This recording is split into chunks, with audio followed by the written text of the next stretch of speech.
Okay दोस्तों, आज हम एक इम्पॉर्टेंट टॉपिक पढ़ रहे हैं फॉर आईबी, है ना। एसआईआर। एसआईआर है क्या? The special intensive revision, right, is a comprehensive ground work exercise conducted by the Election Commission of India to ensure the integrity of the electoral rolls unlike the standard ये। ठीक है, overview क्या है, करना क्या चाहते हैं। Legal basis conducted under article 324। बहुत ज़्यादा इंपॉर्टेंट है ये। अगर कोई भी इलेक्शन से रिलेटेड कुछ भी आ रहा है जहाँ पे आप इलेक्शन कमीशन ऑफ इंडिया को मेंशन कर रहे हैं, अगर वहाँ ये लिख दिया, मेरी बात मान लीजिएगा, मुझे ऐसा लगता है कि आपको, जिन्होंने नहीं लिखा है ऑफकोर्स उनसे ज़्यादा मार्क्स मिलेंगे, and it creates a very good impression in the mind of examiner that you are well read and well informed. Okay, section 21(3) of RPA 1950। बहुत ही आसान शब्दों में एक चीज़ समझाता हूँ। एक है 1950, एक है 1951। ठीक है, दोनों का ही नाम आरपीए है। ठीक है, 1950 एंड 1951। एक कैंडिडेट है, ठीक है, उसे बनना है, मतलब एक कैंडिडेट है, वो एमएलए, एमपी, एमएलसी कोई सा भी चुनाव लड़ सकता है। हम सबको ये पता है कि कैंडिडेट जो है अपने लिए भी वोट दे सकता है, किसी और के लिए वोट दे सकता है। कुल मिला के बात ये है कि कैंडिडेट भी वोट डालता है। कैंडिडेट को पहले वोट डालने के लिए क्या बनने की ज़रूरत है? एक elector. He has to qualify for an age an elector, right, कि वो वोट डालने लायक तो हो। तो पहले एक व्यक्ति को वोट डालने लायक बनना पड़ेगा, उसके बाद ही वो इलेक्शन लड़ने लायक बन सकता है। इसलिए, क्योंकि हमें ये दोनों याद रखने पड़ते हैं, तो इसलिए मैंने आपको काफ़ी एक ही, मतलब एक ट्रिक बता दी है कि 1950 जो है वो आपको इलेक्टर बनाता है, क्योंकि पहले आएगा, पहले आप पहले one has to be an elector, right, and then आप बनेंगे कैंडिडेट। आगे बढ़ते हैं, मैं ज़रा इसको थोड़ा सा इरेज कर देता हूँ। राइट, अरे ये रह गया। ठीक है, उसके बाद to create a 100% error free voter list by including every eligible citizen and removing ineligible. देखो, एक चीज़ यहाँ पे क्या थी, SIR involves a rigorous door to door verification process. यहाँ पे क्या लिखा है? Unlike the standard annual summary revision, यानी कि दो तरह के रिवीजन हमारे पास हो रहे हैं। ठीक है, एक तो आपका ये और एक आपका ये। ठीक है भैया, ये देखो, SIR involves a rigorous door to door verification process. ये ही जो चीज़ है ना दोस्तों, ये ही इसको इससे डिफरेंट बनाती है। ठीक है, ये जो एनुअल समरी रिवीजन है, इसमें भी डोर टू डोर वेरिफिकेशन ही होता है, इसको भी यही देखा जाता है, बट उसमें बहुत सारी चीज़ें और तरह से भी की जाती हैं। ठीक है, but SIR involves a rigorous door to door verification process, and to be very frank, SIR जो है ना देश में फर्स्ट टाइम हो रहा है, पहले कभी नहीं हुआ। ठीक है, लीगल बेसिस क्या है? कंडक्टेड अंडर आर्टिकल 24, मैंने अभी आपको बता दिया। करना क्या है? To create a 100% error free voter list by including every eligible citizen and removing ineligible entries. ठीक है, समझते हैं ये बात, बड़ी सीधी सी बात है। 100% एरर फ्री, यार हम नहीं चाहते कि हमारे रोल में ना यार कोई गलती हो। ठीक है, उसी के लिए इंक्लूजन फोकस क्या है? Targeted enrolment of young citizens 18+, internal migrants. व्यक्ति जो है गुजरात से यार चला गया है, मान लो गुजरात से चला गया, अब वो मुंबई में रहता है, महाराष्ट्र में, तो यार गुजरात के इलेक्टोरल रोल से तो नाम काटा जाएगा ना, कहाँ ऐड किया जाएगा? महाराष्ट्र के में। ठीक है, इंटरनल माइग्रेंट्स वो होते हैं। एंड मार्जिनलाइज ग्रुप्स, कुछ लोग हैं जो छूट जाते हैं, कुछ है कि कुछ डॉक्यूमेंट्स में कमी आ रही है या उस तरह की चीज़ हो रही है। Cleansing rules, ghost voters, vote तो पड़ रहा है, वोट डाल कौन रहा है पता ही नहीं है। ठीक है, डिसीज्ड इंडिविजुअल्स, जो लोग अब हमारे बीच नहीं थे, and those with multiple registration across different constituencies, जिनका एक से ज़्यादा रजिस्ट्रेशन हो रखा है। ठीक है, उसको काटने के लिए अभी हमारे ज्ञानेश कुमार जी, ये हमारे सीईसी हैं, चीफ इलेक्शन कमिश्नर, उन्होंने ये बात बोली थी कि एक से ज़्यादा वोट अगर कोई डाल रहा है तो that is a crime, right. की process of SIR, house to house verification, BLO जाएगा आपके घर पे, फिजिकल प्रेजेंस आपकी चेक करेगा, एलिजिबिलिटी ऑफ वोटर्स देखेगा। ठीक है, एन्यूमरेशन फॉर्म्स क्या हैं? Voters are required to fill out verify EFs which include Aadhaar and residency proof, और चीज़ें हो सकती हैं। ठीक है, लेगेसी लिंकेज, लेगेसी लिंकेज क्या है? लेगेसी क्या होता है? हिस्ट्री से आप जोड़ सकते हैं कि एक चीज़ की कोई एक ट्रेडिशन रहा है, उस तरह से लेगेसी को हम यूज़ करते हैं। In certain states like West Bengal, अब क्योंकि मैंने हिस्ट्री कहा तो हम काफ़ी समय से ये देख रहे हैं कि वेस्ट बंगाल में काफ़ी कहा जाता है कि देर आर इन्फिल्ट्रेशन, कहाँ से? बांग्लादेश से। तो इसमें क्या लिखा है कि वोटर्स में be asked to link their details to older rolls to verify long term residency. तो उन्हें दिखाना पड़ेगा कि यार नहीं, we are not from we are not very recent, हम काफ़ी पहले से वहाँ रह रहे हैं, right. Political transparency, recognise political parties appoint booth level agents. ठीक है, रिकॉग्नाइज होनी चाहिए, पॉलिटिकल पार्टी होना चाहिए, appoint booth level agents BLAs to oversee the process and flag discrepancies in real time.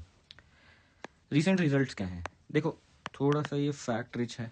ठीक है, फैक्ट रिच क्या है यार? फैक्ट्स ही हैं, फैक्ट्स हैं ये, ठीक है, याद रखोगे आपके काम आएगा। बहुत इतना ये नहीं है कि एक एक चीज़ को रटना है, नो, एक थोड़ा सा होलिस्टिक ओवरव्यू हो जाएगा, बहुत अच्छा हो जाएगा। Scale of operation covered over 51 crore electors across 12 states and union territories including Bihar, West Bengal and Tamil Nadu.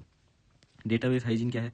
Identified and flag millions of duplicate entries, रही होंगी ना यार बहुत सारी, ठीक है, तभी तो हमें ये जरूरत पड़ी है इसको हटाने के लिए, कि कुछ तो ऐसा करना पड़ेगा ना, जो बहुत डुप्लीकेट एंट्रीज होंगी तो उन्हें हटाने के लिए क्या करेंगे? Of course will hit the ground and वहां पे हम जाके काम करेंगे। एक सेकंड, थोड़ा, यस, ओके। फिर आगे डिसीज वोटर्स जो हैं उनको ये हटाते हैं, ठीक है। Who remain on the rolls for every 2 decades, देखो 2 साल, 2 डेकेड्स, सॉरी 20 ईयर्स, डेकेड्स होते हैं, ठीक है। Administrative modernization, integrated digital tools like ECI Net and mobile apps. Public awareness, higher engagement for first time voters through Joyathon.